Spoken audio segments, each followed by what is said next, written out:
오늘 시장에 좀 마음을 졸이게 합니다. 어떻게 좀 대응을 하고 계실까요? 네, 큰 그림을 그려보신다면은 다음 주를 준비하는데 훨씬 더 도움 많이 되실 것 같거든요. 저희 최태규 전문가 함께 하겠습니다. 전문가님 어서 네, 오세요. 반갑습니다. 오랜만에 갑자기 뭐 급락이 아니라 뭐 폭락이라는 뭐 헤드라인을 네네. 달면서 뉴욕 증시가 나왔기 네네. 때문에 이게 뭔 일인가라는 네.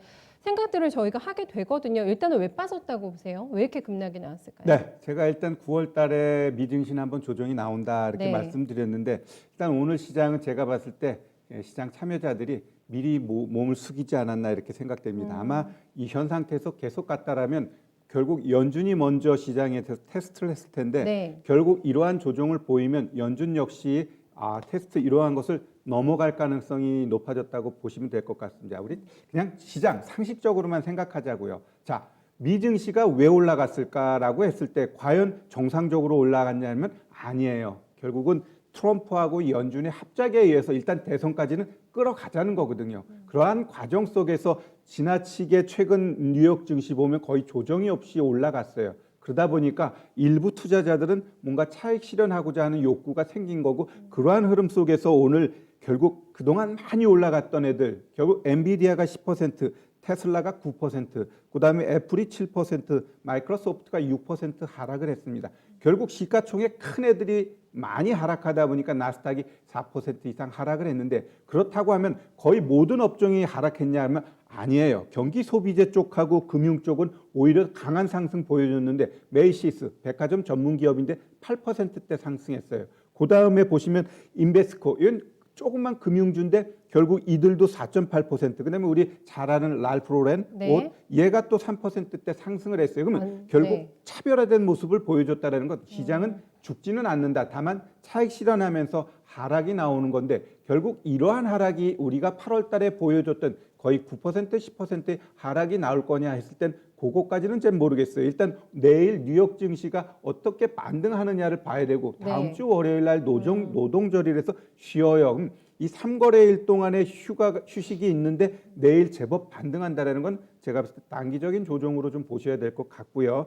우리 결국 이러한 하락 사다 보면 꼭 좀 비관적인 얘기 많이 나오는데 오늘 또 많이 나온 게 이제 미스키 모먼트. 맞아요. 그게 나왔는데 그게 네. 뭐냐 하면은 기업이라든가 개인이라든가 국가라든가 이제 부채가 늘어나게 됩니다. 이런 부채가 늘어났을 때 결국 상환 능력이 없으면 나의 똘똘한 집을 팔든 뭘 팔든 건전한 자산까지 팔면서 결국 그게 도미노식으로 금융 전체적인 시스템을 붕괴시킨다라는 게 결국 미스키 모멘트인데 이러한 부분은 우리가 지금 굉장히 새겨들어야 되는 게 우리 개인들 엄청나게 지금 부채 늘리고 있고요. 우리나라를 비롯한 미국 역시 지속적으로 부채를 늘리기 때문에 이러한 부분은 결국 어느 순간 가게 되면은 크게 시장에 악재로 다가올 수 있다라는 건 불을 보듯 뻔하기 때문에 예. 지금이 시장 상승에 대해서 너무 이렇게 긍정적으로 보지는 말고 저는 항상 이야기하지만 적극적으로 대응하되 그 타이밍이 있거든요. 때가 있고 그 정도만 보는 거지 난 길게 시장을 좋게 보고 있지는 않고 있어요. 그러면 지금 오늘 시장만 봤을 땐 제가 봤을 때 우리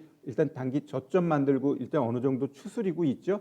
결국 오늘 우리는 제가 봤을 땐 오늘의 저점은 깨지는 않을 것 같아요. 금요일 시장이지만 결국 어느 정도 아랫골이 달고 대부분 양봉 만들면서 시장이 끝나지 않을까 예상이 됩니다. 네, 시장에 대해서는 그렇게 봐주셨는데 지금 빅스 지수가 심리라고 얘기해 주셨는데 24%나 급등해서 레벨대가 굉장히 높아졌고 지금 미선물을 보면은 나스닥이 1% 넘게 또 빠집니다. 다우하고 지금 S&P 거의 안 밀리고 있기 때문에 그럼 앞으로도 이렇게 가격대가 조금 높은 고성장의 어떤 프리미엄을 받았던 이런 기술주, 테크주들이 이제 더 흘러내릴 것인가? 요것도 이제 궁금하실 것 같아가지고 그 부분에 대해서는 어떻게 보세요?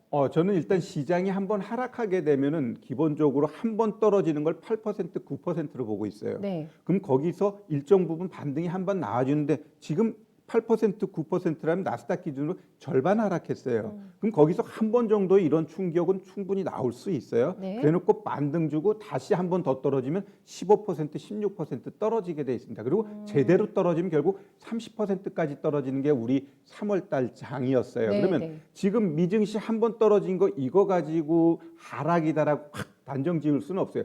일단 더 떨어질 수는 있지만 결국은 이 떨어진 이후에 반등이 나올 거냐가 우리가 더 궁금한 건데 분명히 단기적으로 나온다. 그것은 결국은 트럼프라든가 연준 입장에서는 지금 시장에서 엉클어져서는 그동안 1년, 2년 공들였던 걸 단순히 한두 달 앞에다 놓고 여기서 뭉개버린다? 그건 제가 봤을 때는 나래도 용납 못할 것 같아요. 그러면 지금은 일단 일시적으로 한번 좀 내려가는 거고, 이러한 내려가는 부분은 만약에 그냥 올라갔으면은 9월 연준 회의에서 한번 테스트하면서 문제를 일으켰을 거예요. 근데 매를 먼저 맞았다 이렇게 그렇죠, 볼수 그렇죠. 미리 있겠어요? 매만 먼저 오히려 9월 중순, 9월 말에 맞는 것보다 9월 초에 맞아버리면은 추스리면서 10월 달까지 올라가는데 좀 네. 더 여력이 있기 때문에 네. 오히려 이러한 조정은 제가 봤을 때 건전하다고 보여집니다. 그렇게 해석하니까 또 여유가 좀 생기네요. 그렇죠. 네, 알겠습니다. 첫 번째 이슈 살펴봤고요. 두 번째는 오늘 계속 들으시는 단어 삑입니다. 네, 삑과 관련해서 12개 종목이 이제 편입이 돼요. 네, 요게 이제 발표가 나오게 되는데 시장이 이래서 이쪽으로 더 매수세가 확 가는 건지 급등 양상을 보이고 있는 종목들이 조금 많아가지고 여기에 대한 포지션을 어떻게 설정을 해야 될지 계속 추세 대응 가능할지 이런 거 고민이실 것 같아요. 네. 네, 일단 뭐 가장 우리 주식 격언의 정부 정책에 반하지 마라. 즉 정부 정책에 이제 따라가 줘야 됩니다. 예, 따라가 줘야 되는데 결국 정부에서 말하는 이 KRX 뭐 BBIGK 뉴딜 지수 이게 뭐 새로 나왔는데 제가 봤을 때는 일단은 이 시장 전체적인 업황하고는 맞아요. 미래 성장 산업 지수라고 지칭해도 될 만큼 뭐 배터리, 바이오, 인터넷, 게임 이들 중심으로 한 결국 ETF도 만들고 지수도 만들겠다라는 건데 그렇다면 이들 종목들의 지금 주가 위치를 봤을 땐 좀 지나치게 많이 올라가 있어요. 그럼 여기서 얘를 더 먹기에는 좀 버거운 자리인데 일단은 이러한 종목들은 지금 제가 봤을 땐 만약에 이전 고점을 목전에 두고 있다면 한 번 더 고점은 만들어주는 모양새를 보여줄 것 같아요. 그러면 그러한 것을 보고서 들어갈 거냐라고 네. 했을 때 저는 어차피 이러한 지수를 만들고 정부에서 정책을 만든다면 좀 기다렸다가 어느 정도 조정이 나왔을 때 나는 접근하는 게 좋지 않을까 이게 예상이 되고 일단 단기적으로 접근이 되시는 분들은 원하시는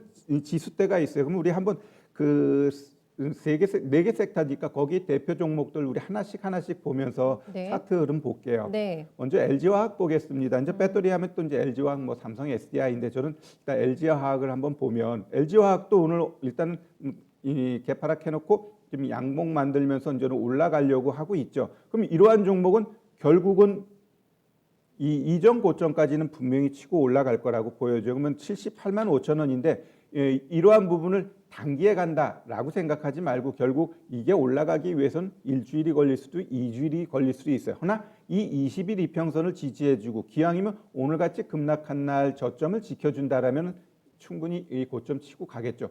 결국 얘가 오늘 저점을 깬다라는 건 미증시가 내일도 폭락하면서 월요일 증시 우리한테는 그러면 또 데미지가 되면서 또 개파락하겠죠. 네, 네. 그러한 흐름으로 우리가 좀 보시면 될 것 같고요. 그 다음에는 이제 바이오 쪽에서는 이제 또 삼성 바이오로직스인데 삼바 같은 경우는 일단 60일평선을 훼손했어요. 그러면 훼손했다라는 것은 결국 이 60일을 넘어가기 위해서는 조금 시간이 걸릴 것 같아요. 일단 삼바라든가 셀트리온이라든가 이들 흐름 보면은 요새 좀 시장에서 많이 좀 소외됐어요. 소외됐는데 그래서 이들이 한 번 더 주도하기에는 좀 시간이 걸릴 것 같아요. 그러면 이들은 크게 눈높이 보지 마시고 제가 봐서는 이 60일 잘 가야 윗단에 있는 20일 이 정도까지 가게 되면 그 이상 가기에는 뭔가 새로운 모멘텀이 있거나 시장이 진짜 불붙듯이 올라가게 되면 가능하겠지만 그렇지 않다면 한 80만 원 정도를 단기 목표로 보시면 될 것 같고요. 그럼 이런 초대형절을 더 밀어올리는 데는 한계가 있다는 말씀이세요. 결론적으로는. 그러죠, 그러죠. 네, 다만 그래서 이제 펄어비스나 더존비전 이쪽에 강한 걸까요? 그래서 오늘? 가벼우니까. 네, 네. 예, 그렇게 보셔야 돼. 그 결국 더존비전도 이게 지속적으로 가냐 했을 때 그냥 오늘 전체적으로 매매할 게 없으니까 그쪽으로 이제 수급이 쏠리는 그럼 거죠. 월요일 날 발표가 나오니까 그때 전에 챙기는 게 좋을까요? 당연하죠. 그러면? 나오면 끝이죠. 차익 실현할까요? 예, 나오면 끝이죠. 네, 알겠습니다.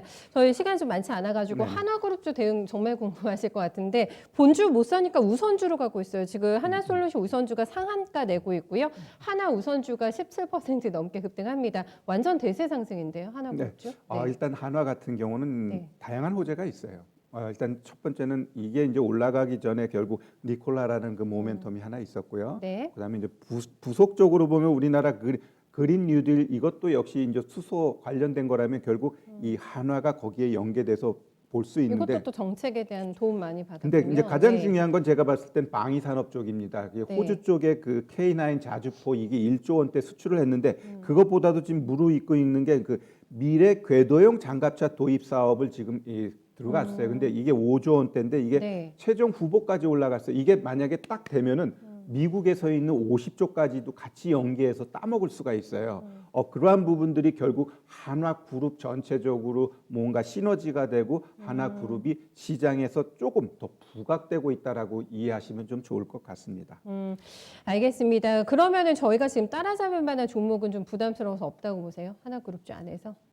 다 올라갔어요. 뭐 하나 솔루션이 뭐 하나 시스 다 올라갔기 때문에 지금 네. 이제 가진 자의 영역이지 이 여기서 뭔가 추가적으로 바란다는 것은 네. 조금 위험성이 있습니다. 부럽네요. 네, 네, 보유자 네. 영역으로 이제 네, 갔다 네. 이렇게 판단해 네. 주셨어요. 큰 그림은 어떻게 그려볼까요? 네, 일단 미증시 조정은 일단 불가피하고요. 조정 이후 반등 나오니까 현 시점에서 너무 불안해하지 말자. 반드시 상승 나오고 제가 보고 있는 시장은 결국 10월 달까지는 이어질 수 있다라고 보여집니다. 네, 그리고 네. 네, 그리고 일단 다우가 거의 턱 밑에서 오늘 급락 나왔죠. 그 타이밍에서. 그래서 이제 결국 다우 3만 가는 건 우리가 또 봐야 될 것 같습니다. 알겠습니다. 3대 지수 다 고점 나오면 그때가 더 위험하다고 해주셨는데 정확한 타이밍에 잘 나온 거네요. 그럼 어떻게 보면은 네, 과열을 시키는 조정으로 네, 이해해 보시면 될 것 같아요. 네, 잘 들었습니다. 주말 잘 보내세요. 네, 감사합니다.